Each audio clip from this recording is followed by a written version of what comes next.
Pemirsa, kita beralih ke informasi lainnya. DPR RI akhirnya mengesahkan rancangan Kitab Undang-Undang Hukum Pidana menjadi undang-undang.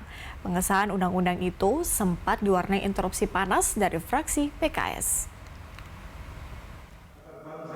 DPR RI mengesahkan rancangan Kitab Undang-Undang Hukum Pidana saat rapat paripurna ke-11 masa persidangan kedua tahun sidang 2022-2023 Selasa siang.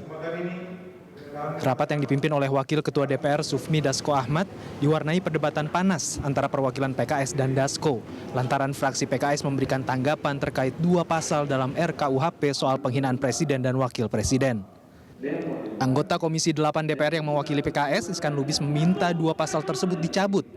Karena tidak diberi waktu yang cukup untuk bicara, fraksi PKS akhirnya memutuskan untuk walk out atau keluar dari rapat sidang paripurna. Jadi saya meminta supaya saya nanti akan mengajukan ke MK ini pasal ini.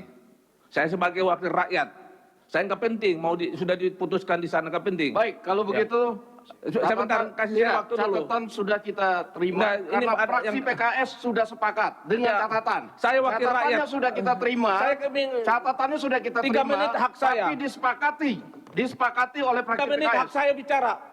Jangan kamu jadi diktator di sini. Ini Anda, saya akan ajukan ke MK. Ini Anda minta mencabut usul yang sudah disetujui oleh fraksi. Saya kasih waktu Oleh ngomong. karena itu saya sudah Saya cukup minta 3 menit aja. Anda memberikan catatan yang dari fraksi PKS. Jangan Pak Subsi jadi diktator di sini. Saya hanya minta 3 menit. Saya kasih waktu. Kalau hari ini saya tidak kasih waktu, saya keluar dari sini. Silakan. Saya wakil rakyat. Selanjutnya kami akan menanyakan kepada setiap fraksi apakah rancangan undang-undang tentang kitab hukum yang kedua, dengarin dulu. pidana dapat disetujui untuk kamu jangan jadi diktator ya. Ya.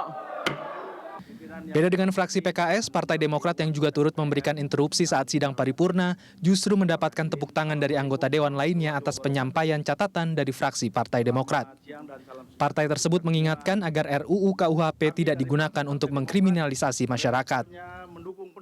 KUHP ini harus secara jelas dipahami dan dijalankan oleh penegak hukum secara baik, sehingga tidak akan terjadi penyalahgunaan hukum dalam implementasinya.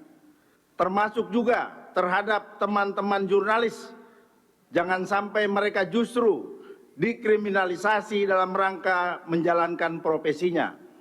Karena itu, perlindungan terhadap hak seluruh masyarakat serta edukasi terhadap aparat menjadi PR utama yang harus diprioritaskan oleh pemerintah setelah pengesahan RUU KUHP ini. Kitab Undang-Undang Hukum Pidana buatan dalam negeri akhirnya disahkan setelah menempuh jalan panjang. Gagasan pembaruan KUHP ini sudah ada sejak 1963, namun baru bisa disahkan setelah melewati perdebatan 60 tahun. Bahkan diskursus RUU KUHP ini sudah melintasi 7 Presiden Indonesia dan 13 periode DPR. KUHP baru ini akan mengalami masa transisi selama 3 tahun dan akan aktif pada 2025 mendatang. Tim Liputan, Jakarta.